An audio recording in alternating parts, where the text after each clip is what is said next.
Baik, selanjutnya kita akan membahas sejenak berkaitan dengan tema yang disampaikan oleh panitia di kesempatan kajian ini, yaitu mengenali apa sih pendapatan yang paling baik, apa sih pendapatan yang paling bermartabat secara syariat.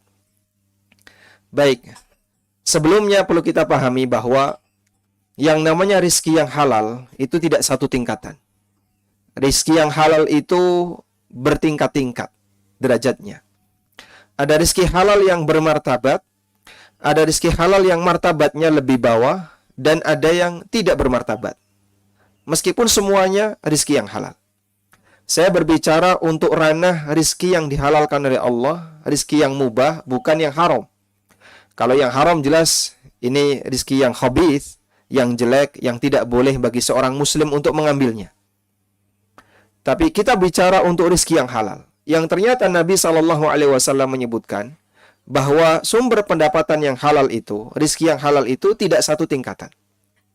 Ada rizki halal yang tingkatannya bermartabat, ada rizki halal yang di bawahnya, dan ada rizki halal yang disebut oleh Nabi SAW sebagai sumber pendapatan yang tidak bermartabat.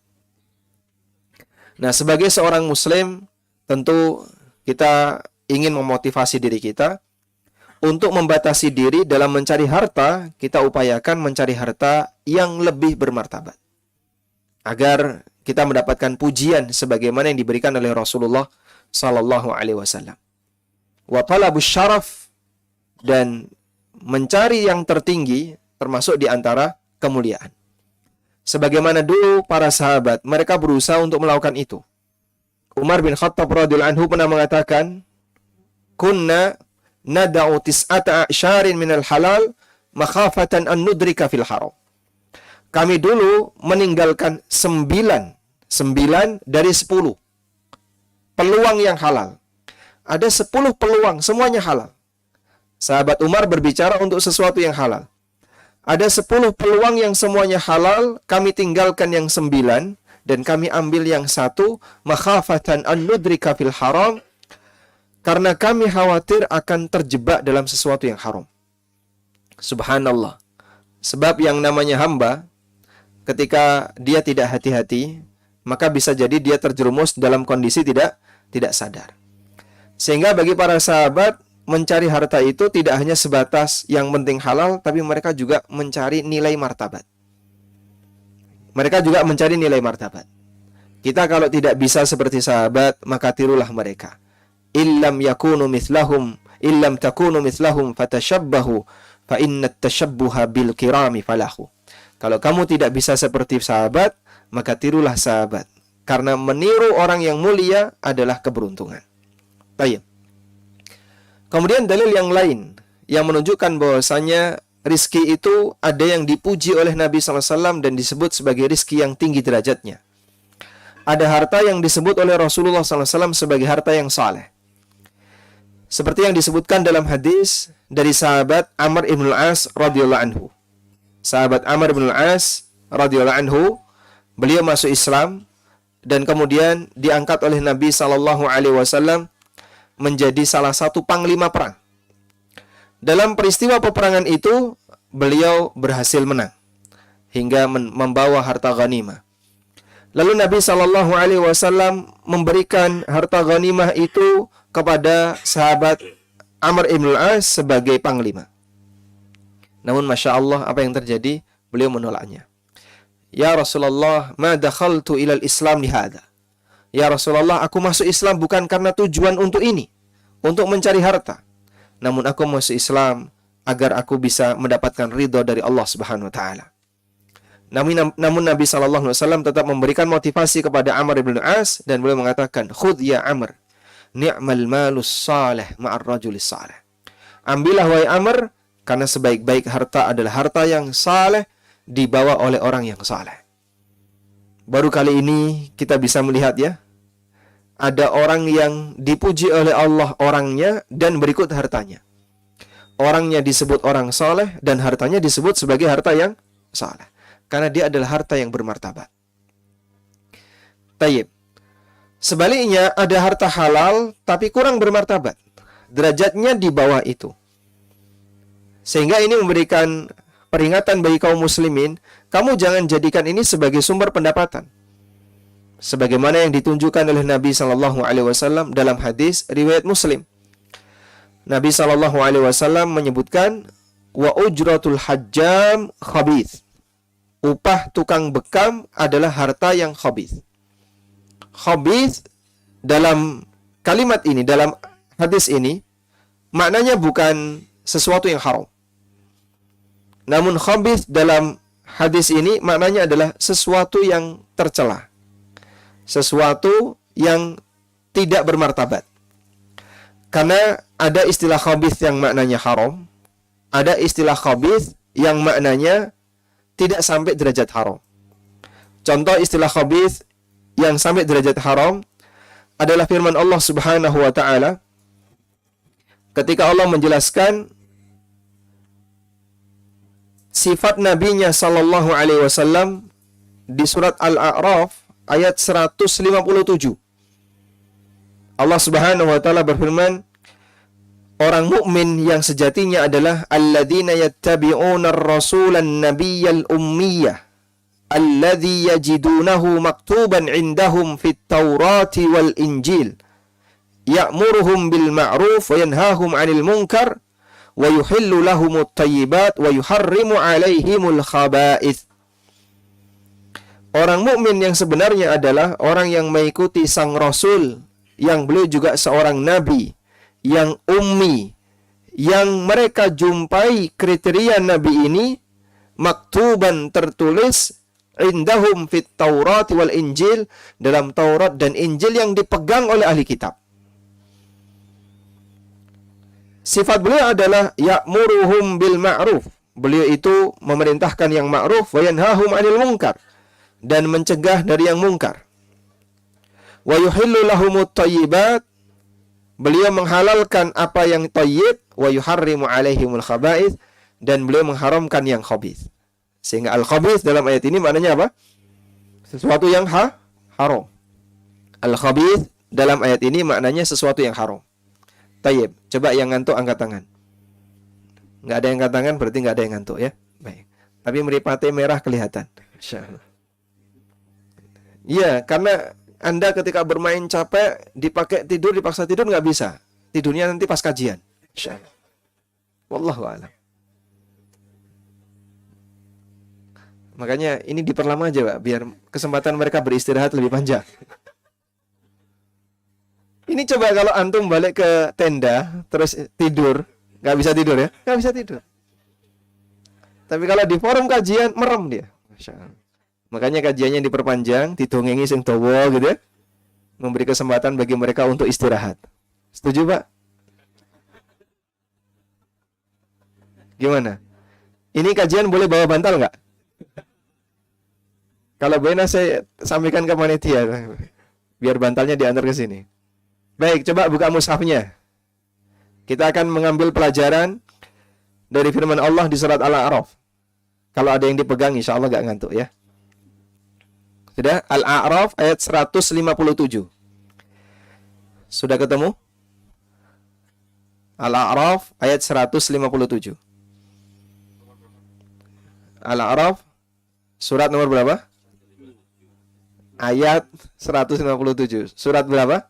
Surat ke-7. Sudah?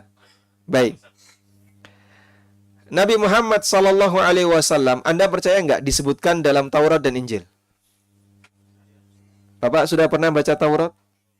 Belum. Sudah pernah baca Injil? Ada enggak nama Nabi Muhammad sallallahu alaihi wasallam di situ?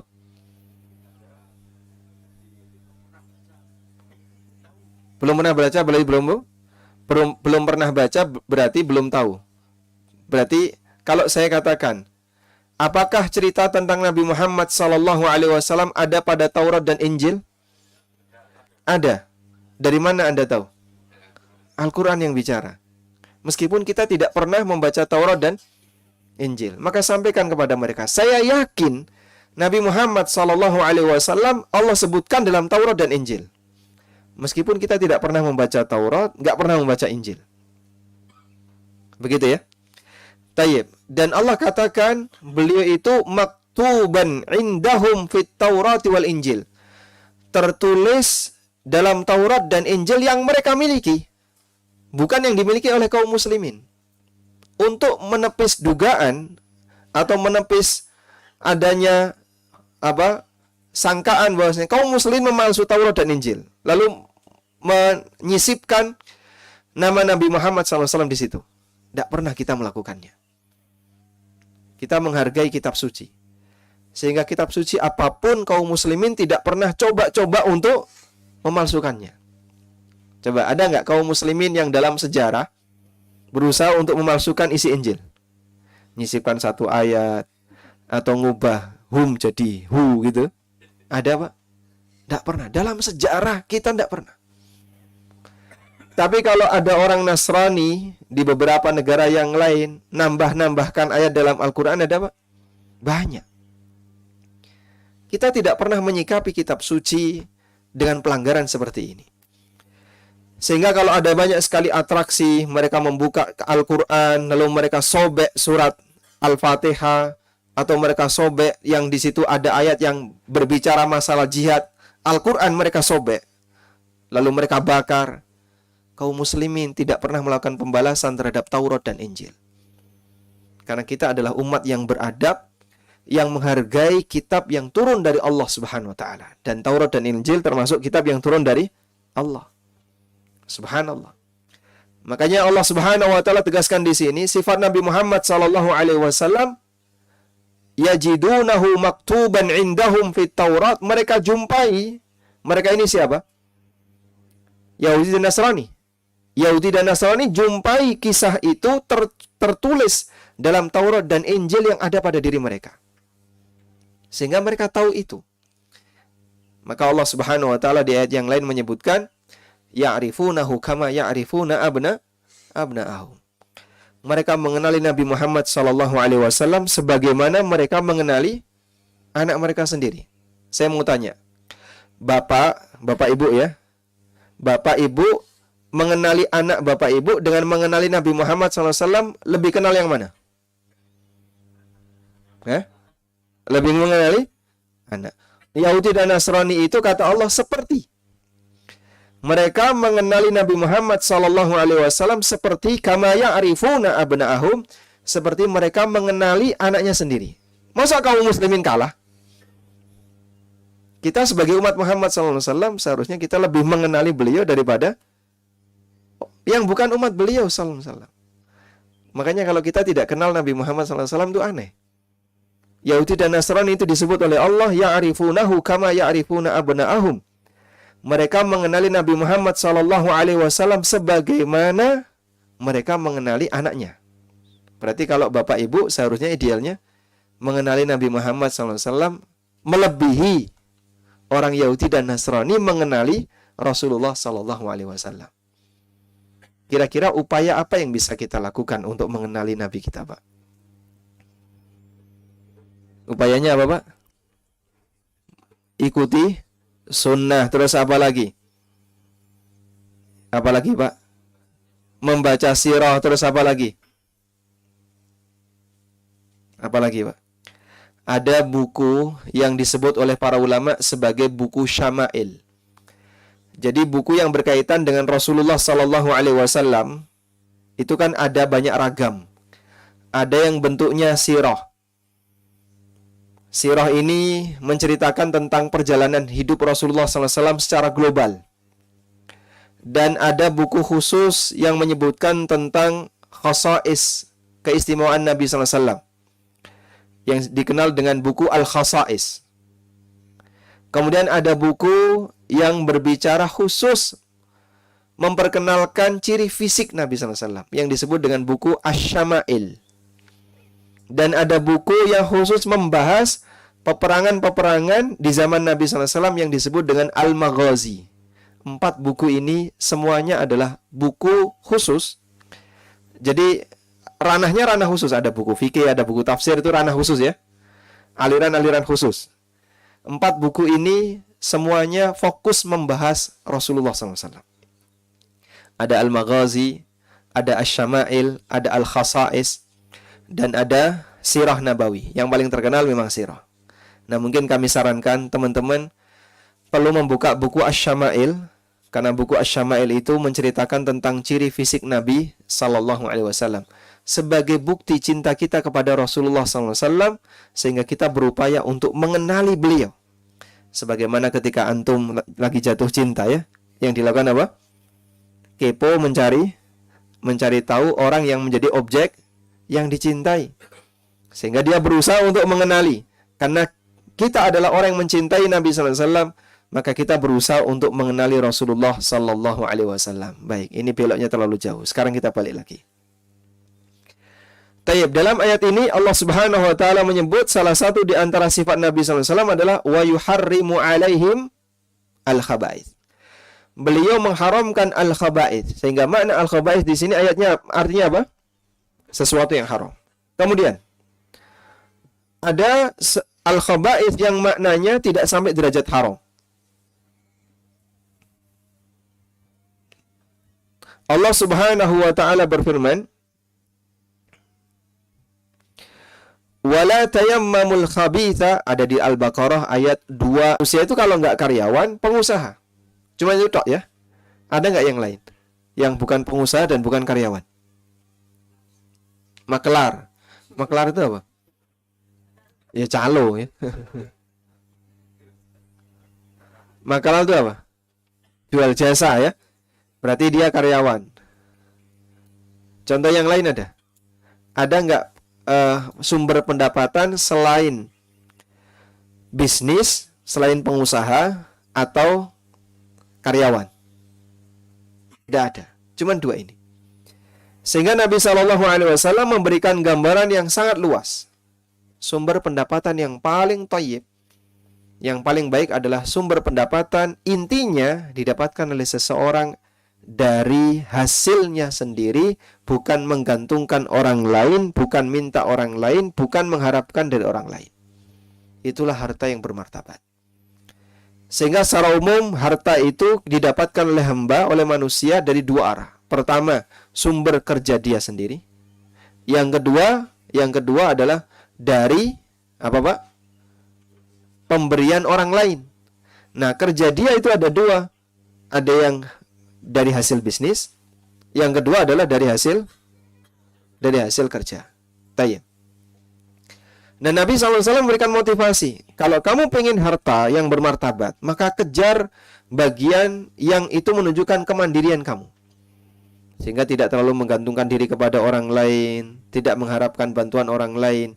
Makanya warisan itu bukan harta bermartabat, itu karya orang. Hibah itu bukan harta bermartabat, itu pemberian dari orang. Yang bermartabat adalah ketika harta itu datang dari hasil Anda bekerja, datang dari hasil Anda berusaha, baik jadi karyawan maupun Anda berbisnis. Karena seorang muslim diminta oleh Nabi SAW agar menjadi orang yang lebih mandiri. Orang yang dia punya pendapatan, punya kekayaan dari hasil usahanya sendiri, tentu lebih bermartabat dibandingkan dia mendapatkan kekayaan karena hasil warisan. Sehingga kaya sejak bayi, kaya sejak lahir dengan kaya setelah umur 40 tahun, lebih enak mana?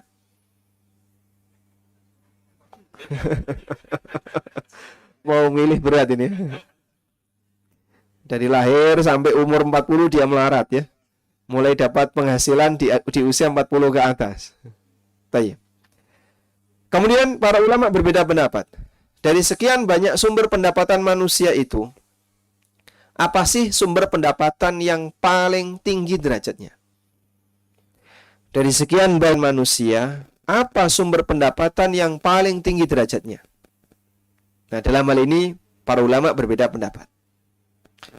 Sebagian ada yang mengatakan bahwa sumber pendapatan yang paling afdal adalah ghanimah.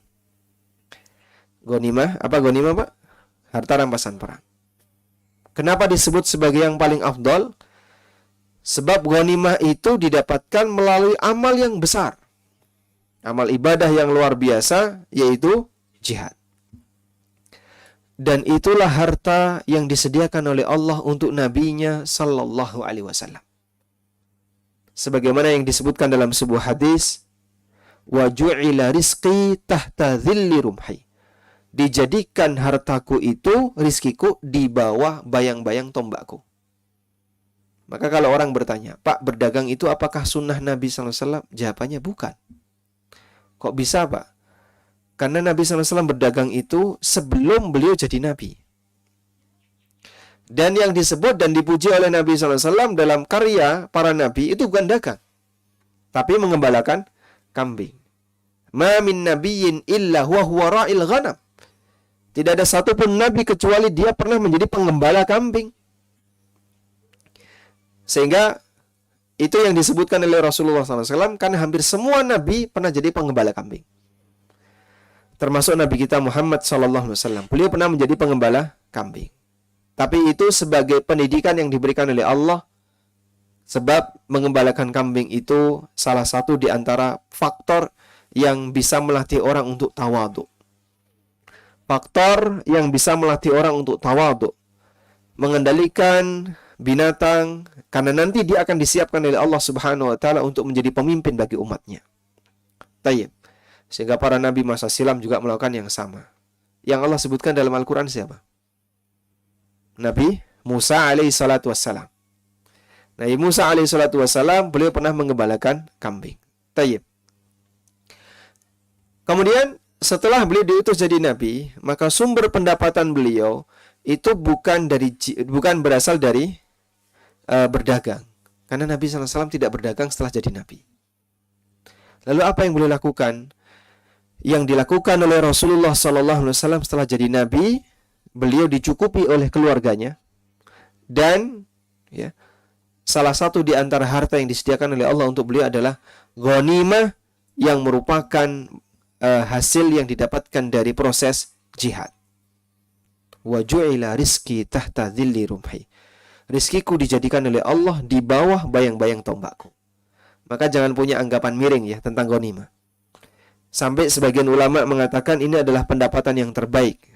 Dan ini salah satu pendapat yang disampaikan oleh Al-Hafidh Ibnu Hajar.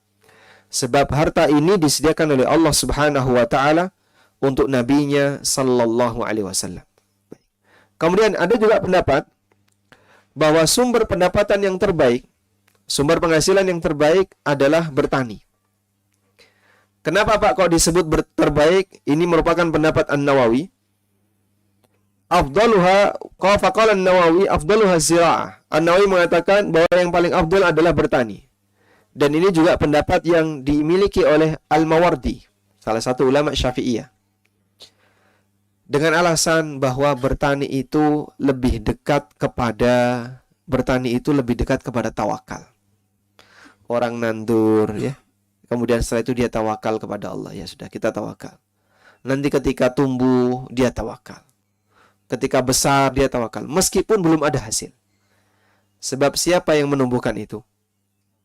A'antum tazra'unahu am nahnu zari'un? Apakah kalian yang menumbuhkan ataukah kami yang menumbuhkan? Tentu jawabannya adalah Allah Subhanahu wa taala. Manusia hanya menaruh benih, lalu kemudian dia ngasih air atau ngasih obat. Kalau bukan karena kehendak Allah, benih itu tidak bakalan bisa tumbuh. Sehingga orang yang bertani itu dia bekerja sambil diiringi ibadah tawakal. Baik. Kemudian ada yang berpendapat bahwa yang paling afdal, pekerjaan yang paling afdal adalah pekerjaan al-kasbu bil yad wa hiya sun'ah. Memproduksi sesuatu. Memproduksi sesuatu. Apa-apa yang diproduksi bebas. Semua yang bisa diproduksi ketika dia kerjakan, maka itu menjadi pekerjaan yang paling afdal, sumber pendapatan yang paling afdal. Dan ini juga pendapat yang disebutkan oleh An-Nawawi. Namun kata beliau wakil, dan ada sebagian ulama yang mengatakan. Artinya itu bukan pendapat beliau, tapi beliau mengutip pendapat ulama yang lain. Wakilah, dan ada yang mengatakan afdaluhat tijarah, yang paling afdal adalah berdagang.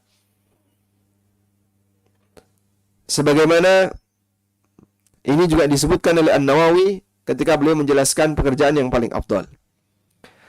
Sehingga ada banyak versi yang disampaikan oleh para ulama. Dan ada satu kesimpulan yang disampaikan oleh Imam As-Sa'di rahimahullah. Syekh Abdurrahman bin Nasir As-Sa'di rahimahullah pernah mengatakan, pendapatan yang paling afdal, sumber pendapatan yang paling afdal adalah disesuaikan dengan passion masing-masing orang. Ada yang dia itu lebih cocok jadi karyawan, disuruh mandiri nggak sanggup. Ada yang lebih cocok jadi pengusaha, diminta jadi karyawan dia nggak betah. Masing-masing manusia berbeda. Ada sebagian orang kalau jadi karyawan dia itu anteng.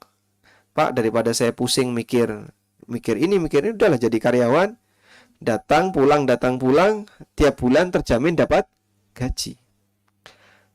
Begitu dia disuruh untuk menjadi pengusaha, wah dia bingung dia. Pusing mikir pajak, pusing mikir laporan, pusing mikir klien nanti tidak ditipu dan seterusnya. Dan aneka resiko yang bisa dia dapatkan. Makanya sebagian orang lebih condong A, tapi ketika pengusaha ini disuruh jadi karyawan dia nggak bisa, Pak. Suruh duduk masuk jam 8, melebu jam setelah duhur. Nah, biasanya bos sekarang jadi karyawan. Nggak bisa dia. Masing-masing orang berbeda-beda. Masya Allah. Allah jadikan manusia seperti itu agar satu dengan yang lain bisa saling melengkapi. Cuman begini ya. Ada sebagian orang yang bilang begini. Secara umum Pak, jadi pengusaha itu lebih bagus, lebih bermartabat daripada jadi karyawan. Setuju nggak kayak gini Pak? Tergantung orangnya ya. Tergantung yang ngomong ya.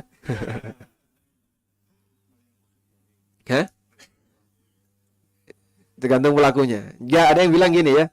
Dilihat dari tingkatannya, jadi pengusaha itu lebih bermartabat daripada jadi karyawan. Alasannya apa Pak? Begini. Dulu di zaman Nabi SAW, ada budak ya, ada budak. Nah, sebagian budak itu nggak mau dimerdekakan. Kenapa Pak? Saya lebih baik jadi budak Anda, jadi budak Bapak, karena terjamin mangan, turu, gratis kan terjamin. Sehingga sampai mati nanti ada yang jamin. Kalaupun saya sudah tua, tetap akan ada yang jamin. Sehingga lebih baik saya tidak merdeka, karena ketika dia merdeka bingung mau ngapain. Mau bekerja belum tentu ada yang mau nerima, apalagi kalau usianya sudah 60 baru dimerdekakan coba. Mau daftar kemana dia? Kemudian belum tentu dia juga bisa memenuhi kebutuhan majikannya. Akhirnya dia lebih milih untuk jadi budak. Ngikut orang, yang penting semuanya terjamin. Nah, kalau ada orang seperti itu di zaman sekarang, disuruh resign dia nggak mau. Kamu kan bekerja ya di tempat saya. Kamu resign saja, nanti tak kasih pesangon seperti ini. Nggak mau dia, saya nggak mau resign. Saya mending ikut bapak saja. Maka ini adalah orang mental. Mentalnya apa, Pak? Loh, setuju nggak kayak gini? Masya Allah. Jadi budaknya Pertamina itu enak, Pak. Yang di belakang nih, Masya Allah. Oh beda Mas itu Mas. Itu bos itu. Subhanallah. Tayyib. Jadi terkadang ada sebagian orang yang dia itu kalau disuruh terjun di dunia luar dia nggak berani. Makanya ini dimanfaatkan oleh sebagian orang. Kemarin saya ketemu teman yang dia bilang beberapa trik perusahaan yang membuka franchise. Itu dia modelnya main kayak gini. Ternyata sasarannya adalah para pengusaha-pengusaha yang tabungannya banyak atau para karyawan ya. Para karyawan di perusahaan-perusahaan bonafit yang tabungannya banyak, terus pingin switch jadi pengusaha, tapi secara bertahap. Ada misalnya ayam-ayam goreng ya, model chicken-chicken itu ya. Sudah, nanti dibuat brandnya belum begitu banyak, harganya berapa Pak? Untuk membeli satu franchise, harganya 500 juta. Dari 500 juta itu 50% untuk bakar duit. 250 juta itu dipakai untuk buyback. Jadi ada orang dikasih duit, kamu silahkan nanti belanja di toko ini secara bergilir. Jadi maksimal sehari 100. Buat seperti banyak antrian, difoto upload di Facebook. Masya Allah, brand itu cepat naik, Pak. Ternyata yang 50% tadi adalah dipotong, ya, digunakan untuk biaya seperti ini. Sehingga dia kadang order sendiri atau nyewa orang, ya. Silakan kamu order lewat food itu, ya. Mau GrabFood, mau GoFood, mau ShopeeFood. Sehingga terkesan banyak yang order, brandnya cepat naik, padahal itu permainan. Nah, kemudian para karyawan-karyawan yang punya banyak tabungan tapi gak keluar-keluar itu, ngelirik seperti ini, tertarik. Oh, ini bagus sekali. Brandnya bagus. Padahal dia baru. Akhirnya belilah franchise 500 juta. Pak, ini nanti akan ada pembinaan dari kami selama 3 bulan. Setelah itu kita akan lepas dan kami serahkan. 3 bulan itu dia bermain di 250 juta, separuhnya. Pendapatan di hari yang pertama ya, bagus, hari kedua bagus, bulan pertama bagus, bulan kedua bagus, bulan ketiga bagus. Begitu selesai sudah, bulan yang keempat nangis. Dan itu umum jamaah. Tayyib. Makanya dalam masalah ini memang dikembalikan kepada passion masing-masing. Ada orang yang passionnya di kanan, ada yang passionnya di sebelah depan, ada yang di sebelah kiri dan seterusnya. Ikuti sesuai passion. Sehingga Nabi SAW memberikan gambaran umum agar masing-masing bisa bergerak sesuai passion. Wallahu ta'ala alam. Walhamdulillahirabbil alamin. Saya bicara selama 45 menit ya. Baik, ini sebenarnya sudah kelebihan. Mungkin itu yang bisa kita sampaikan sebagai pengantar. Semoga bermanfaat. Wassallallahu ala nabiyyina Muhammadin wa ala alihi wa sahbihi wasallam. Jazakallahu khairan Ustaz atas materi di sore hari ini. Berikan waktu kepada jamaah sekalian untuk tanya jawab. Baik, 1, 2, 3. Kita mulai 3 dulu. Monggo silakan. Mic-nya tolong. Yeah. Mohon diperkenalkan dari mana. Pekerjaan boleh disebut enggak? Boleh ya? Boleh ya, baik. Yeah. Silakan. Monggo silakan. Assalamualaikum warahmatullahi wabarakatuh. Waalaikumsalam warahmatullahi wabarakatuh. Tanya Ustadz, saya Bapak Pak Ade dari Serang ya. Pekerjaan dokter. Tadi ada istilah hadis pekerjaan khobits yang tukang bekam itu, ya, Ustadz ya. Itu kalau misalkan dianalogkan kondisi yang sekarang, apakah sama dengan misalkan tukang pijit? Nah, terus misalkan karena kalau contoh tunanetra, dia mungkin salah satu pekerjaan yang dia bisa, tunanetra itu mungkin pijit gitu ya. Nah itu apakah kan tadi disebut pendapatannya halal, tapi sebaiknya tidak dijadikan pekerjaan tetap. Apakah itu bisa dianalogkan salah satu pekerjaan yang seperti itu, atau mungkin kalau yang zaman sekarang pekerjaan-pekerjaan lain kira-kira seperti. Waalaikumsalam warahmatullahi wabarakatuh. Yang kedua, silakan. Iya, silakan. Assalamualaikum warahmatullahi wabarakatuh. Waalaikumsalam warahmatullahi wabarakatuh. Saya Riki dari Bantul. Pekerjaan saya di pelokalan. Pelokalan ya? Iya. Bukan lokalisasi. Bukan lokalisasi. Jadi, lokalan. Ini hubungannya dengan pekerjaan saya. Jadi ketika saya dikasih proyek pelokalan itu, kami tidak bisa mengecek isi dari materi yang harus dilokalkan. Ternyata itu dalam artian kecampur dengan bahan-bahan materi yang sudah kita ketahui bahwa itu haram. Misalkan saya pernah dapat pelokalan website hotel, secara garis besarnya umum penjualan hotel, promosi dan sebagainya. Tetapi di situ ada informasi-informasi seperti di launch menyediakan Homer gitu. Baik. Itu sikap saya dan rekan-rekan kami itu baiknya gimana? Masya Allah. Terima kasih. Assalamualaikum warahmatullahi wabarakatuh. Waalaikumsalam warahmatullahi wabarakatuh. Berikutnya sekalian yang ketiga. Assalamualaikum warahmatullahi wabarakatuh. Waalaikumsalam warahmatullahi wabarakatuh. Saya Abu Umar dari Bekasi. Ustadz mau nanya tentang akad Ustadz. Boleh disebutkan pekerjaannya? Saya ada bisnis apa ya? Oh, bisnis gitu ya. Penggilingan beras sama Baik. ada jual beli besi Ustadz. Masya Allah. Baik. Jadi ini yang jual beli besi ini agak banyak masalahnya Ustadz. Jadi pertanyaan banyak nggak apa-apa ya Ustadz? Tidak sebanyak masalahnya kan?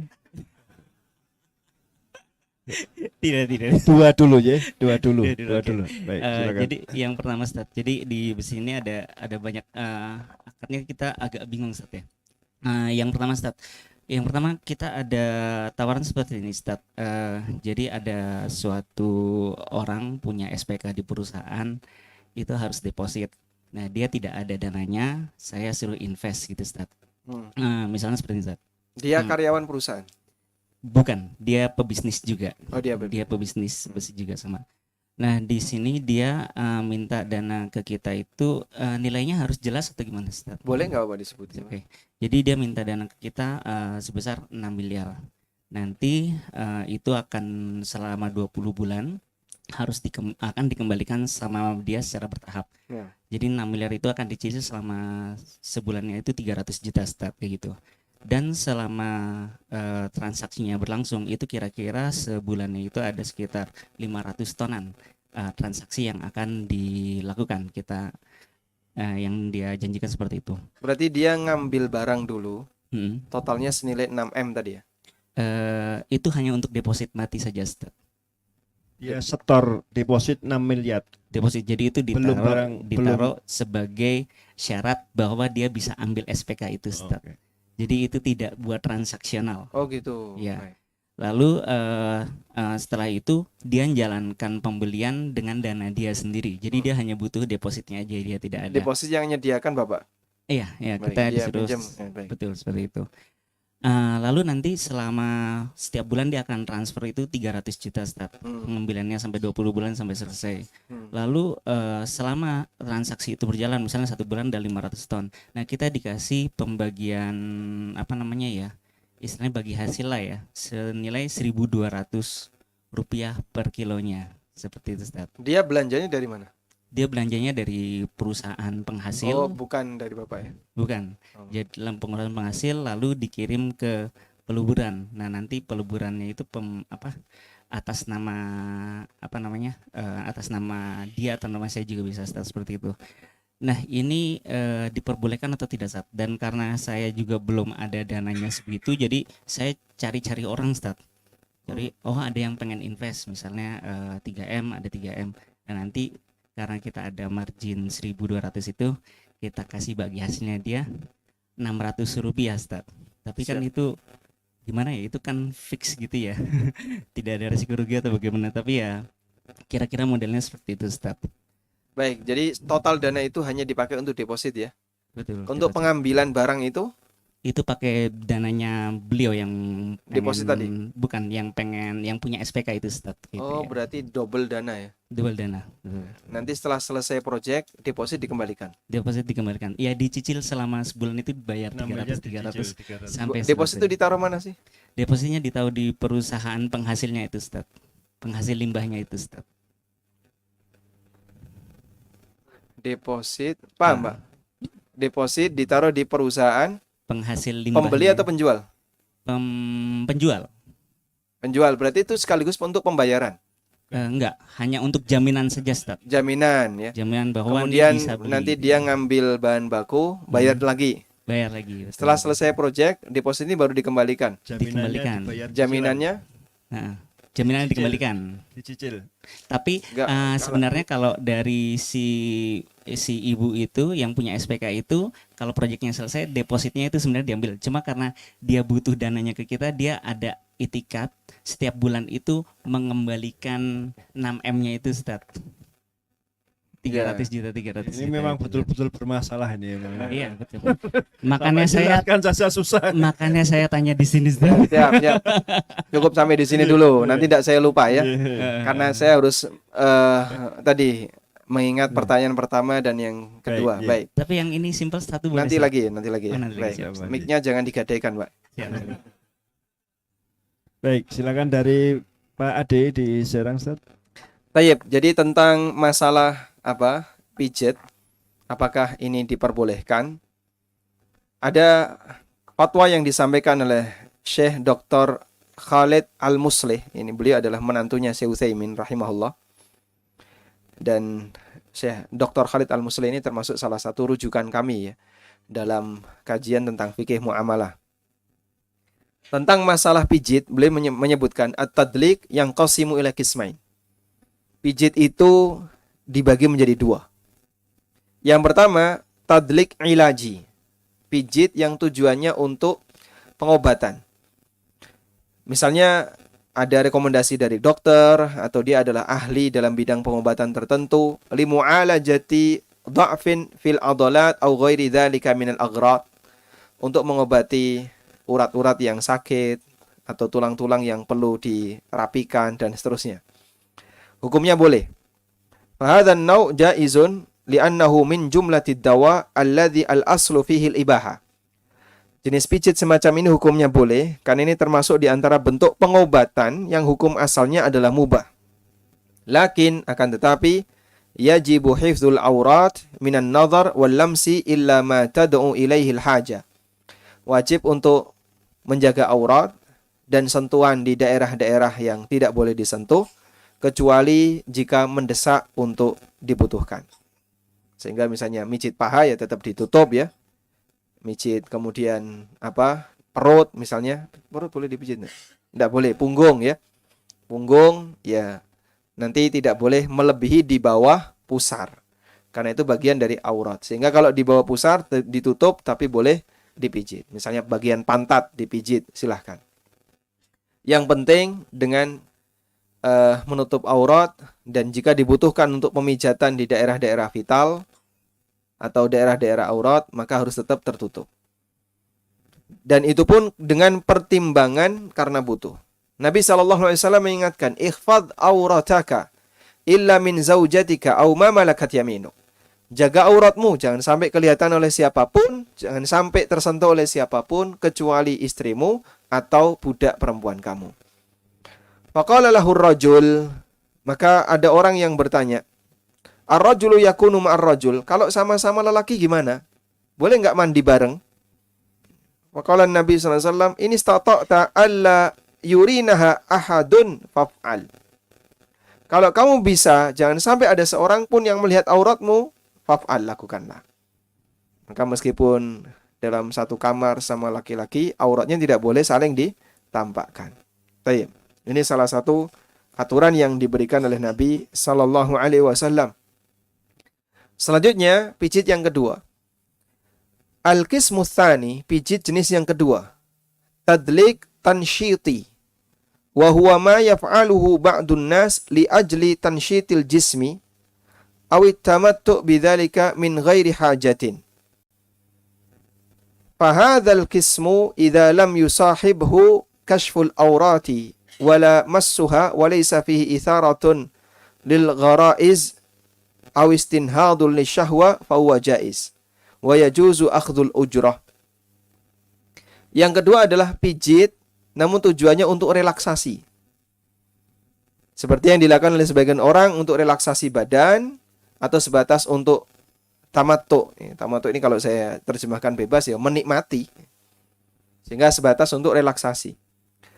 Jika ini dibutuhkan dan tidak diiringi dengan membuka aurat atau menyentuh aurat dan tidak sampai menimbulkan syahwat atau membangkitkan gelora syahwat, maka hukumnya boleh.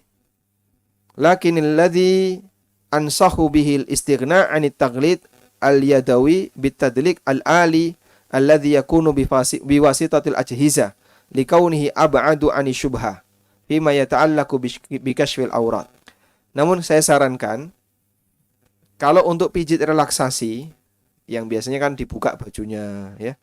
Kemudian kayak gambar-gambar yang sering nongol itu hotel ada gambar orang dipijit nih. Kami sarankan agar yang seperti ini menggunakan alat saja, jangan menggunakan manusia. Likaunihi ab'ada 'anis syahwah, agar lebih jauh dari potensi syahwat, wa syubha bikashfil aurat, dan syubhat tentang membuka aurat atau menyentuh aurat, wa kadzalika itsaratu syahwat, demikian pula urusan bisa membangkitkan syahwat. Baik. Ini penjelasan yang disampaikan oleh Dr. Khalid Al-Muslih hafizahullah taala wa ra'ah berkaitan dengan masalah pijit. Nah. Tidak. Jadi kalau beliau mengatakan upahnya jaiz, wa yajuzu akhdhul ujrah, boleh untuk mengambil ujrah dan tidak ada isyarat bahwasanya ini masuk dalam kategori apakah itu bisa disebut sebagai upah tukang bekam, layaknya upah tukang bekam yang statusnya khabith, harta yang tidak bermartabat. Beliau tidak menyebutkan sama sekali itu, dan dohirnya beliau mengatakan hukum asalnya mubah, sehingga insya Allah boleh dijadikan sebagai sumber pendapatan. Ya, misalnya siang ya, dia ngantor di Pertamina, malam buka praktek pijit, ya, Masya Allah. Siangnya dokter, malamnya tukang Atau pijit. siangnya dokter, malamnya tukang pijit. Ya. Tabungannya banyak sekali. Barakallah. Baik. Yang kedua, Pak Riki dari Bantul tentang pelokalan yang tercampur dengan barang yang haram. Saya punya cerita seperti ini ya. Ini pernah disampaikan oleh salah satu guru saya, Al-Ustadz Jarod Nugroho hafizahullah ta'ala, dan beliau sekarang sedang sakit. Semoga Allah ta'ala mengangkat penyakit beliau, syafahullah syifaan ajilan. Beliau bercerita sebuah pengalaman yang beliau alami di Kalimantan. Ada sebuah masjid, yang masjid itu jamaahnya orang sufi. Datanglah masyayikh dari luar Indonesia, dari luar negeri, yang berasal dari pusat gerakan sufi itu. Pusat sekte sufi itu datang ke Indonesia dan datang ke masjid itu. Syekhnya ini bisa bahasa Arab, tapi seluruh jamaah sufi ini tidak ada yang bisa bahasa Arab. Dicarilah siapa jamaah yang kira-kira bisa menerjemahkan bahasa Arab ke bahasa Indonesia. Nah, Ustaz Jarod Nugroho, karena beliau ketika itu jadi dai, dan kemudian masyarakat mengenal beliau bisa bahasa Arab, dan dulu beliau pernah kerja di Arab. Akhirnya Ustaz Jarod yang diminta untuk menerjemahkan. Coba bayangin ya. Nah, ketika Syekh Sufi ini menyampaikan tentang beberapa doktrin yang itu menyimpang, bagian yang menyimpang ini nggak diterjemahin. Kalau diterjemahkan berbeda, itu kan bohong. Kalau diterjemahkan berbeda, itu bohong. Tapi kalau tidak diterjemahkan, kan terserah saya. Saya punya hak untuk tidak menerjemahkan. Sehingga bagian yang menyimpang tidak diterjemahkan. Bagian-bagian yang kira-kira masih sejalan dengan prinsip Ahlussunnah, beliau terjemahkan. Karena beliau tidak ingin menyampaikan kesesatan sebagaimana yang disampaikan oleh orang ini. Sebab dia tokoh yang bermasalah. Baik, kalau Bapak bisa itu silahkan. Iya, jadi begini, kita tidak menerjemahkan itu tidak melanggar syariat. Kenapa kok tidak melanggar syariat? Kan ini PO-nya sudah jadi, sudah selesai. Kok tidak melanggar syariat?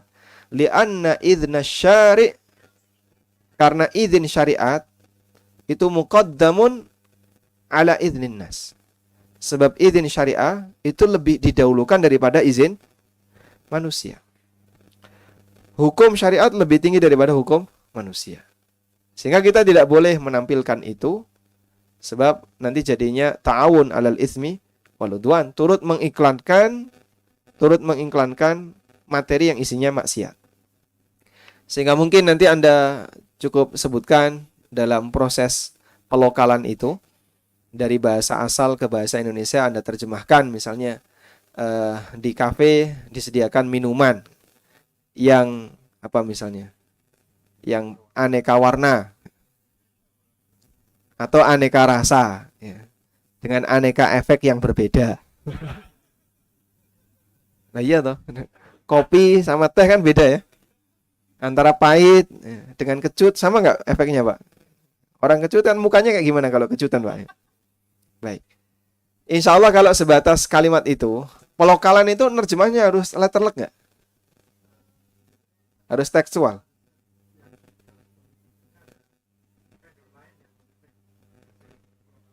Ada vendor lain yang ngecek hasil pelokalan.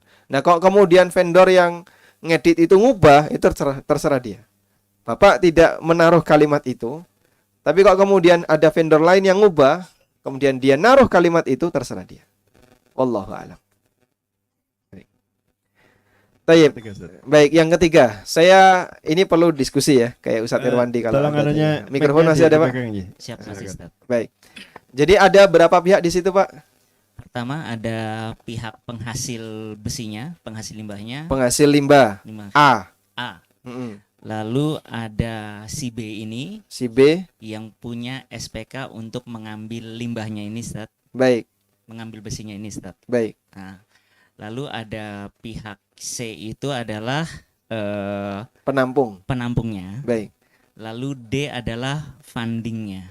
Taib. Fundingnya, Ustaz. Investor. Investornya, Ustaz. Nah, Mm-mm. taib. Kemudian posisi funding, dia memberikan uang senilai 6M Mm-mm. untuk hanya dijadikan sebagai jaminan, Betul. bukan dijadikan sebagai alat bayar. Bukan, tapi pada dasarnya apa ya? Kayaknya sih 6M itu digunakan untuk memang tadinya buat jaminan, Ustaz. Karena si yang ngambil SPK B ya. B ini tidak punya dananya. Tapi kan selama berjalan 20 bulan itu dia ada penghasilan, Ustaz. Ya. Makanya dia itu akan kembalikan ke pihak si fundingnya. Jadi si fundingnya ini tidak murni berinvestment untuk si SPK itu. Baik. Gitu, Ustaz. Ada satu buku yang saya tulis judulnya Pengantar Permodalan dalam Islam ya. Ustaz. Dalam buku itu kita menjelaskan tentang prinsip akad mudorobah dan musyarakah. Dua akad ini yang saya bedah di buku itu. Dan salah satu di antara prinsip dalam akad mudorobah ketika ada orang invest dalam bentuk dana, maka kapan dia berhak untuk menerima keuntungan? Dia berhak untuk menerima keuntungan apabila dana yang diinvestasikan itu digunakan sesuai untuk kebutuhan unit usaha yang dijalankan. Sehingga memang dia dana yang dibutuhkan untuk unit usaha itu. Bukan dana di posisi aman.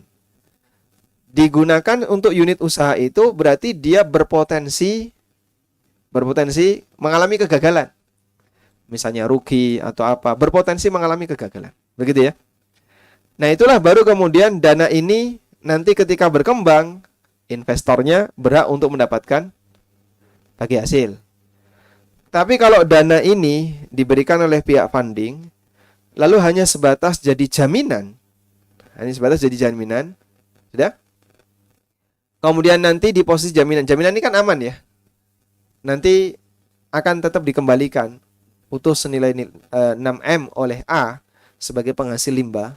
Jika proyek berakhir, berarti dia tidak dijadikan sebagai bagian dari proyek itu. Kan ini hanya jaminan. Wallahu alam, kalau seperti ini berarti funding memberikan ke B statusnya sebagai akad qard utang. Berarti pihak funding ketika memberikan ke B akadnya adalah utang. Kalau akadnya utang, maka tidak boleh ada kelebihan. Andai kan pilihannya begini aja ya. Jaminannya B yang nyediain, udah uangnya B aja. Nanti kamu kalau beli bahan baku dari A, pakai uang kami. Kamu butuh berapa, kami sediakan. Berarti uang yang Bapak keluarkan, itu nanti betul-betul real dipakai untuk transaksi. Nah, kemudian ini kan dapat untung ya. Lalu dengan bagi hasil, boleh dapat bagi hasil. Baik, dipahami ya? Paham ya? Nah, sekarang kalau bagi hasilnya fix dengan nilai tertentu. Misalnya per kilo dapat sekian 1.200 misalnya. Apakah itu boleh, Pak? Jawabannya boleh. Sebab bagi hasilnya sebenarnya fluktuatif, tergantung dari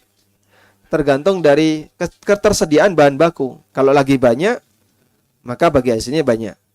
Yang nggak boleh itu, dan nanti kan tetap akumulasinya nggak fix dia. Fluktuatif. Kalau bahan bakunya lagi sedikit, maka dia dapatnya sedikit. Bagi hasilnya sedikit. Sehingga tetap fluktuatif. Nah, kalau seperti ini realitanya, insya Allah tidak masalah. Sehingga yang bermasalah bukan di bagi hasilnya, tapi justru di skema akadnya. Bapak di posisi penyediaan dana 6M itu, untuk jaminan, bukan untuk kegiatan usahanya. Nah, makanya kalau biar ingin dapat untung, maka jaminannya biar dari si B saja. Ya. Kemudian nanti kebutuhan B untuk belanja pengadaan bahan baku tadi dari A bisa disupport oleh bagian funding. Jelas, Ustaz. Alhamdulillah. Berarti kalau misalnya ya udah 6M ini dipakai jangan buat deposit, tapi ini buat transaksi. Lalu dengan transaksi yang ada itu ada fix keuntungan 1.200 by tonase, itu masih diperbolehkan, Ustaz, seperti itu. Insya Allah tidak masalah. Asal dana yang Anda berikan itu dijadikan sebagai alat untuk transaksi, sebagai pembayaran transaksi, sehingga betul-betul investasi Anda itu dipakai dalam unit usaha itu. Wallahu a'lam. Oke, berarti Ustaz, ada saya ambil pihak yang lain untuk invest di situ. Tidak apa-apa. Itu nggak apa-apa, Ustaz. Siap. Boleh dalam praktek investasi ada makelar. Sehingga posisi Bapak misalnya ngumpulin teman-teman yang lain untuk turut investasi, kemudian nanti Bapak dapat fee dari situ atas kesepakatan teman-teman yang Bapak libatkan, insya Allah tidak masalah. Namun harus ada kejelasan. Harus ada kejelasan di depan, saya bertanggung jawab terhadap kalian. Dan saya yang menghubungkan kalian dengan B misalnya kan. Karena nanti yang B, kenalannya B kan Bapak ya. Sehingga Bapak yang menjamin B ini tidak hilang, tidak menggunakan uang itu untuk hal yang tidak semestinya, dan itu bernilai, maka boleh kemudian Bapak meminta bagi hasil yang lebih. Wallahu a'lam. Siap, jazakallah, Ustaz. Satu lagi, Ustaz ya. Sebentar, kita stop dulu Bapak J. Kita kasih kesempatan untuk yang umahat. Ada yang mau bertanya? Ibu-ibu? Bismillah. Suasana di sini berbeda. Sebentar. Ibu-ibu, Suaranya suara ada yang mau kecap, bertanya? kacang. Ada Ustaz. Ya, tolong dilihatkan ada berapa orang yang mau tanya. Disampaikan. Yang Satu. katakan ada berapa? 1, 2. Berapa Ibu? Sebentar tuh dulu Ustaz. Baik, satu dulu ya. Ya. Bismillah. Assalamualaikum warahmatullahi wabarakatuh. Waalaikumsalam warahmatullahi wabarakatuh. Asal Ini agak dibawa Terdengar Bu, terdengar. Ya, monggo. agak dibawa Silakan. keluar apa? Silakan Ibu, Tes. terdengar. Ya, Wirelessnya agak dibawa ke utara. bisa terdengar, sudah terdengar sini. Silakan disampaikan langsung. iya. Tadi dalam kajian ini kan Ustadz menjelaskan mengenai hukum upah tukang bekam itu adalah khobits. Pertanyaan saya adalah bagaimana hukum pasien yang rutin berbekam pada tukang bekam yang memakai tarif? Sekian. Assalamualaikum. Hukum pasien tukang bekam yang menggunakan tarif. Begitu Ibu? Yang menjadi pelanggan. Ya, pelanggannya. Baik. Waalaikumsalam warahmatullahi. Insya Allah tidak masalah. Kalau satu boleh, berarti beberapa kali juga boleh. Nanti yang satu bayar, beberapa kali selanjutnya bayar juga ya. Sehingga insya Allah tidak masalah. Karena di sini sebenarnya yang diberikan peringatan oleh Nabi SAW adalah pihak tukang bekamnya. Nah kemudian kalau misalnya tukang bekam ini tidak menjadikannya sebagai sumber pendapatan atau mata pencaharian, berarti kan dia sebenarnya punya sumber pendapatan yang lain. Sumber pendapatan saya yang utama, saya direktur Chevron. Cuman kalau malam saya jadi tukang bekam. Misalnya kalau seperti itu ya sah-sah saja. Sehingga ini kan sebatas hobi ya, menyalurkan hobi terus dia dapat uang. Nah, Begitu Ibu, ada lagi dari Umahat? Ada lagi Ibu dari pertanyaan? Baik, kalau tidak kita kembalikan ke Abu Umar. Siap, ya, makasih. Jadi ini yang pengen saya tanyakan umum banyak di masyarakat seperti ini, Ustaz. Jadi saat kita pengen masuk suatu perusahaan, Ustaz ya, Ya. biasa kita nawarin suatu barang ke purchasing gitu ya. Purchasing ini biasa kadang suka minta, Ustaz. Minta. Terus kan kita bingung ya. Ini masuk marketing fee atau masuk nyogok atau masuk apa, Ustaz? Terus ada juga beberapa gini, kita ada kalanya seperti ini. Ada yang memang seperti itu, ada juga yang begini, kalau kita tidak ingin kasih Ustaz, tapi kalau kita tidak kasih, hak kita tidak keluar, seperti produk kita dijelek-jelekan atau kita didepak tanpa ada-ada aja dibikin kesalahannya atau kita direcokin. Nah, ini bagaimana kita menyingkapnya Ustaz? Apakah jadi seperti apa gitu Ustaz cakapnya? Baik. Kalau posisi bagian purchasing tadi bukan karyawan instansi yang membutuhkan barang Bapak, dia orang lain, sehingga posisi dia sebagai perantara atau makelar, maka insya Allah dia diberi fee, diberi ujroh, diberi apapun boleh. Bapak mau sebut sogok ya tidak apa-apa, itu berarti sogok yang halal kalau dia bukan karyawan. Tapi kalau dia karyawan, bagian purchasing adalah karyawan atau bagian pengadaan di sebuah instansi tertentu. Lalu dia ngarani, dia minta, saya minta nilai sekian. Kalau enggak dikasih sekian ya kamu tidak akan saya loloskan. Haram bagi kita untuk memberikan. Kalau mau ngasih gimana Pak? Jika dia aparat pemerintah, maka kalau mau memberi seperti ini silahkan dilakukan, tapi disaksikan oleh KPK. Kalau disaksikan KPK dan KPK membiarkan, mendiamkan, berarti itu legal secara aturan negara, gitu ya. Cuman ini tidak ada di Indonesia ya. Baik. Yang kedua, apabila dia perusahaan swasta, lalu ada permintaan seperti ini, jika pihak perusahaan mengizinkan, pihak perusahaan tempat dia bekerja mengizinkan, maka insya Allah tidak masalah. Seperti kasus yang kemarin ya, ada guru di mana yayasan mengizinkan bagi guru untuk menerima hadiah dari wali murid, dan disampaikan oleh Ustadz Aris Munandar bahwasanya seperti ini diperbolehkan. Sehingga insya Allah kalau yang terjadi demikian, Bapak tidak masalah memberikan ke bagian purchasing tadi, asal pihak perusahaan tempat orang ini bekerja mengizinkan. Tapi kalau kemudian semuanya dilakukan diam-diam, Mas nanti kita ketemu di warung kopi. Oh jangan Pak, di angkringan saja yang murah ya. Enggak, saya mintanya di Starbucks. Masya Allah. Dan itu pun kita yang suruh bayarin kan gitu. Kalau kemudian dia mintanya seperti itu, diam-diam, perusahaan tidak tahu, hukumnya haram, masuk dalam kategori rishwah. Baik. Yang menjadi pertanyaan, apakah ini termasuk sogok dalam rangka mengambil hak? Jawabannya, ini hak apa? Yang bedakan dua hal ini ya. Bapak sebagai salah satu vendor, yang dalam kegiatan ini ada banyak vendor yang lain. Sehingga ini sifatnya baru tahapan penilaian ya. Baru tahapan penilaian. Dan nanti akan dipilih oleh pihak purchasing ini salah satu vendor. Baik. Kita tidak terpilih itu tidak sama dengan kita tidak diberi hak. Tidak terpilih itu tidak sama dengan didolimi. Karena kan belum ada kesepakatan. Ini baru dalam proses penilaian. Kalau dalam proses penilaian ya terserah bagian purchasing. Mau dia milih A, milih B, milih C, terserah dia. Yang dia harus bertanggung jawab kepada perusahaan tempat dia bekerja. Tapi lain halnya yang kedua. Anda sudah diterima, lalu Bapak sudah bekerja, sudah menyerahkan kewajiban Bapak, dan tidak dibayar. Nah, saat Bapak mau minta bayaran, bagian yang meng-ACC pembayaran, itu minta sesuatu, minta sogok misalnya, maka nyogok dalam hal ini boleh. Nanti Bapak bisa datang ke dia sambil bawa bambu atau yang lainnya. Karena ini sogok yang diperbolehkan. Baik. Cuman ada satu pengalaman Pak ya, barangkali nanti bisa ditiru.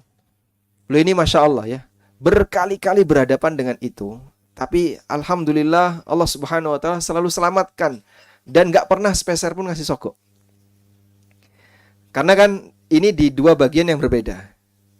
Ini instansi A, sementara yang meng-ACC instansi B. Dua bagian yang berbeda. Nah, instansi B meng-ACC bahwa yang dimenangkan dalam tender ini adalah perusahaan E. Perusahaan ini jadi salah satu sponsor di acara Movecam ini, namanya Albis, Pak. Nanti kalau Anda lihat di situ ada Albis, itu sponsornya. Salah satu sponsornya. Ini boleh dibuka nggak nih? Nah, Pak ya.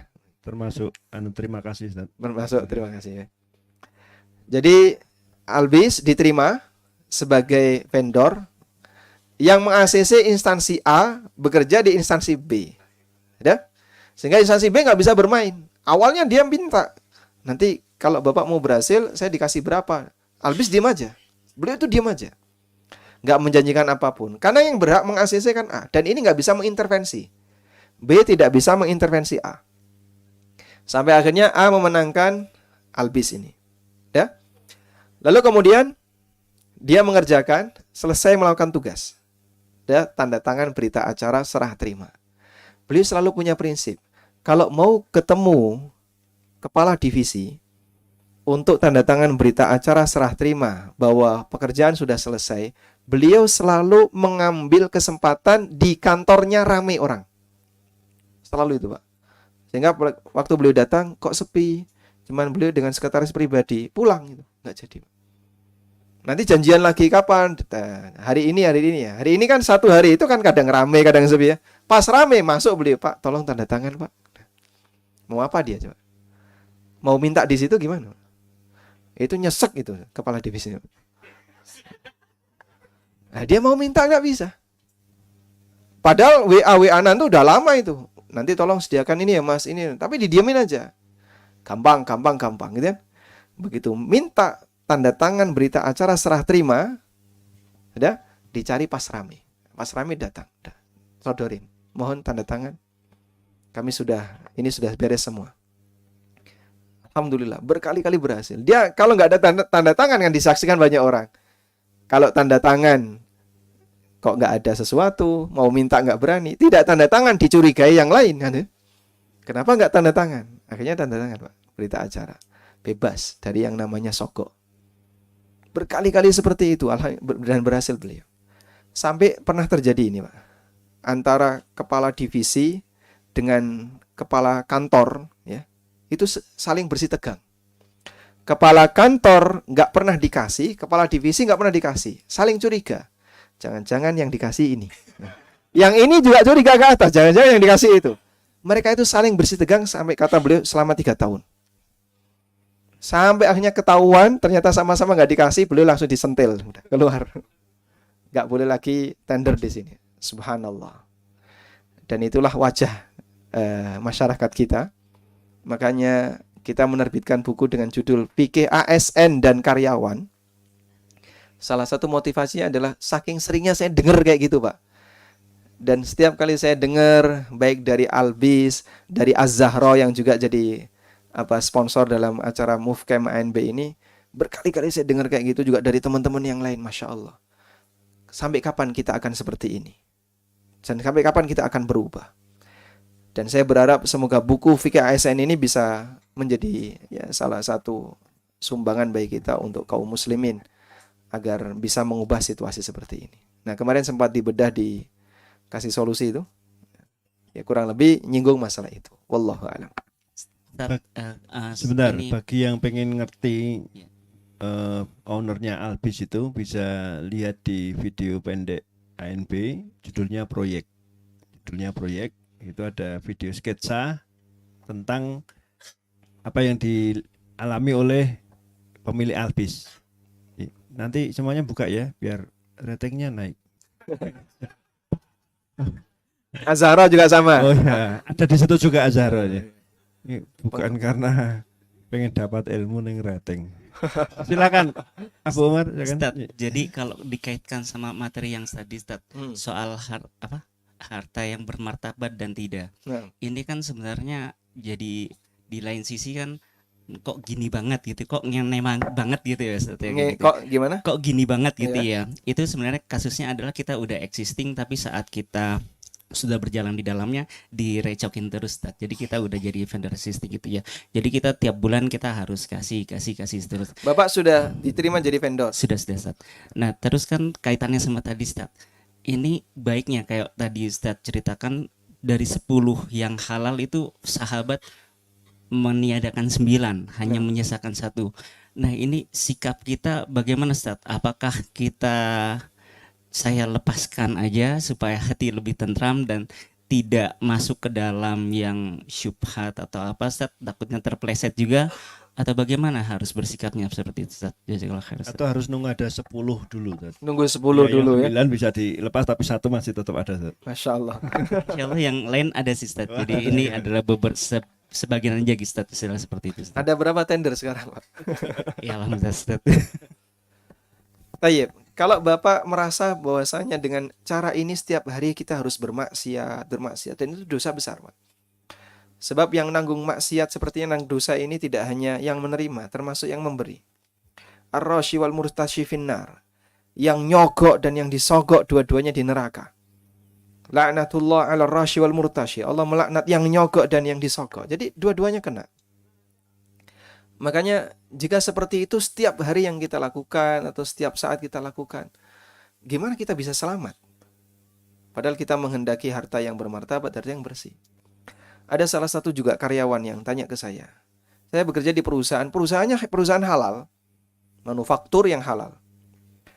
Cuman beliau di bagian yang berurusan dengan kedinasan.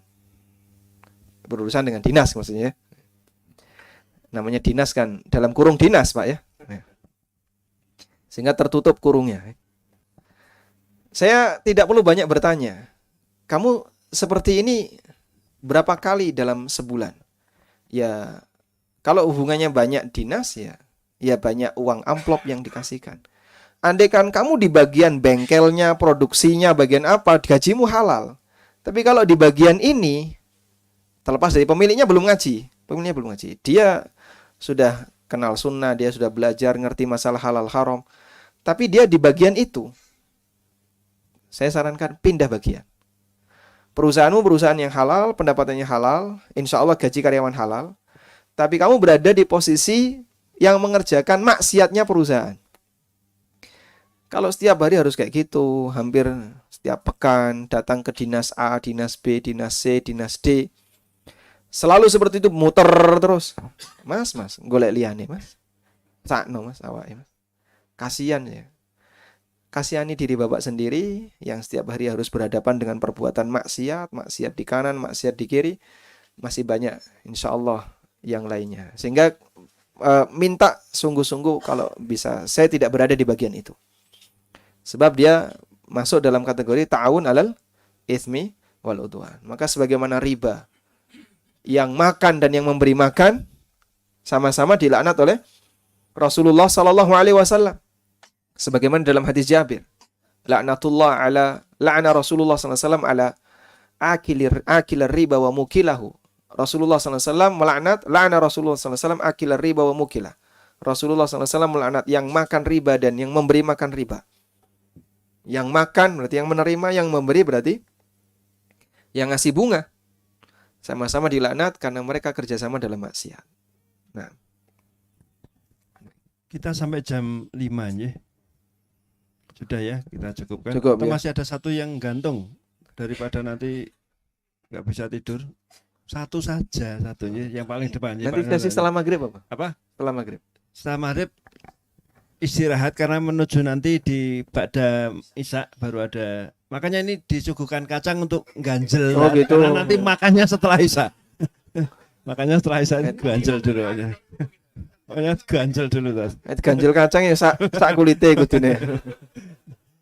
Baik, silakan. Yang nanti kalau ada kesempatan bagi yang belum tanya bisa kita lanjut di sesi berikutnya. Yang ini kita masukkan ke satu dulu boleh? Silakan. Monggo. Waalaikumsalam warahmatullahi wabarakatuh. Masya Allah.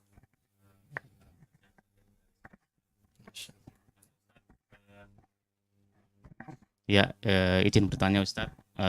Akhir-akhir ini saya punya hobi memelihara ikan hias Ustadz.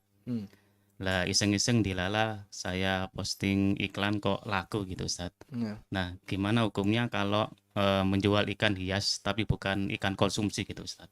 Baik. Terima kasih Ustadz. Jazakallahu khair. Jazakallahu khairan. Baik. Ini boleh nggak kayak gitu, Pak? Ikannya cilik tapi larang gitu. Intinya begini ya. Dalam kaidah fikih jual beli. Salah satu di antara Syarat sah transaksi adalah objeknya punya manfaat yang mubah. Objek punya manfaat yang mubah. Gitu? Nah, termasuk bagian dari manfaat yang mubah adalah dimakan, dikonsumsi, dan seterusnya. Baik. Kalau untuk hiburan itu manfaat mubah atau tidak? Hiburan itu manfaat mubah nggak, Pak? Hah? Manfaat mubah. Selama hiburan itu adalah hiburan yang mubah. Sehingga seperti misalnya burung ya. Kecil tapi mahal. Kecil tapi dia lincah, suaranya bagus 40 juta. Mahal ya. Boleh nggak, Pak, transaksi ini? Mahal padahal dia burungnya kecil. Di sate aja. Begitu masuk di pembakaran hilang semua tulang-tulangnya. Memang manfaatnya bukan di dagingnya, tapi manfaatnya adalah di hiburannya. Nah, sama halnya ketika ikan hias dan yang lainnya. Cuman begini, Pak, tolong ya, sebagai orang yang beruang atau berduit. Sebagai orang yang berduit, perhatikanlah tentang masalah pengeluaran. Sebab pengeluaran ini juga nanti akan dipertanggungjawabkan di akhirat. Kadang orang kaya juga butuh pengarahan untuk bisa mengarahkan hartanya. Masa burung merpati 2M? Pernah kan kemarin viral ya? Harga satu pasang burung merpati berapa? Betul, 2M. Orang kaya perlu diarahkan untuk bisa menggunakan hartanya di tempat yang benar. 2M itu kalau diwakafkan untuk ANB sudah jadi gedung itu. Sampai sekarang gedung baru yang mau dipakai untuk studio ANB belum berani dibangun karena dananya kurang. Karena ini kalau dibangun baru satu pondasi sudah berhenti nanti ya, dananya kurang. Subhanallah, sampai seperti itu. Makanya kita kasih motivasi, sah-sah saja Anda melampiaskan hobi di tempat seperti ini, namun jangan lupakan yang lebih urgent dan yang lebih mendesak, dan kita butuh amal untuk akhirat. Wallahu ta'ala alam. Taib, demikian yang bisa kita sampaikan. Semoga apa yang sedikit ini bermanfaat. Wassallallahu ala nabiyyina Muhammadin wa ala alihi wa sahbihi wasallam.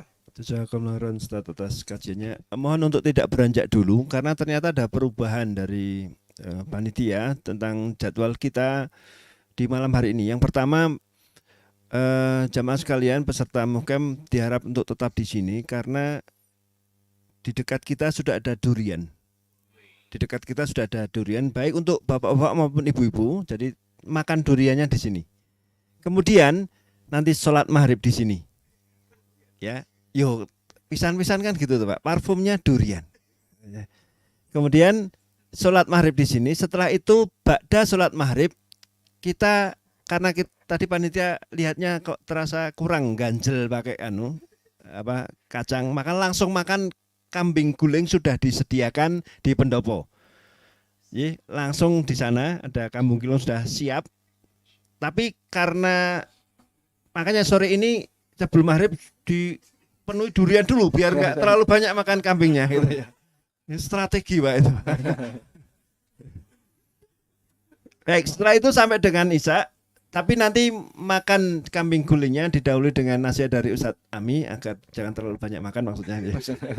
Baru setelah itu sholat Isya. Setelah sholat Isya kita harap Ustadz Ami tetap ada di sini pada Isya. Panjenengan bisa konsultasi dengan Ustadz Ami terutama bagi pertanyaan-pertanyaan yang belum sempat disampaikan nanti. Begitu? Paham J? Masya Allah. Baik untuk bapak-bapak maupun ibu-ibu sama persis. Fasilitasnya banyak Pak? Iya. Jangan lupakan atau kurang? Ya, jangan lupakan bapak-bapak ya, bapak-bapak dan ibu-ibu bahwa gedung ANB belum berdiri. Dan di sana ada papan sponsor. Tadi ada sebagian peserta, boleh besok untuk Muhkem berikutnya saya jadi sponsor. Silahkan Pak ya. Anda penuhi dengan logo Anda boleh di situ. Sehingga nanti sponsornya juga kami buka untuk para teman-teman yang menjadi peserta Muhkem hari ini. Kalau mau menjadi sponsor untuk kegiatan Muhkem ANB berikutnya. Dan durian ini adalah sponsor dari Juragan Tepung ya. Dari Juragan Tepung di Depok. Beliau menyediakan sekian ratus durian tadi untuk Ustadz ya bersama panitia ya. Sudah belum panitia? Jadi saya membukakan dan mengicipi tadi. Oh gitu. Dan sekarang untuk peserta alhamdulillah. Barakallahu fiik. Baik, semoga kajian ini menjadi kajian yang bermanfaat bagi kita semua dan kita berharap kita berdoa bisa istiqomah dalam mencari ilmu dan semoga kita mendapatkan ilmu yang bermanfaat. Sekali lagi, silakan menikmati durian, kemudian sholat maghrib. Pada maghrib kita menuju ke pendopo untuk mendengarkan nasihat Ustadz Ami dan makan kambing guling. Setelah itu sholat isya di sini. Kita lanjutkan dengan konsultasi konsultasi tidak resmi, bahasanya apa ya? Ya baik, tanpa di record ya. Atau di record juga boleh. Baik. Ya. Demikian Bapak Ibu peserta Mukem ANP 2022 banyak salahnya saya mohon maaf. Assalamualaikum warahmatullahi wabarakatuh.